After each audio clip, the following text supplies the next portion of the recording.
Okay, this customer here has a 8-channel, 4-camera, 720p HD DVR that's capable of doing 1080p or 720p.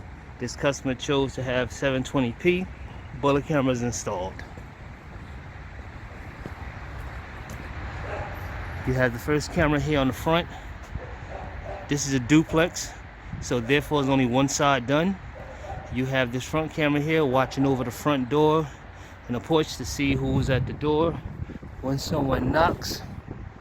You have this camera here watching over the side of the house in between the two houses. You have this camera here watching back towards the front of the house to see the vehicle and a little bit of the front yard, the front driveway. And last but not least, you have the one here in this corner here. This one is to watch just the half of the property, which is this side of the customer's duplex.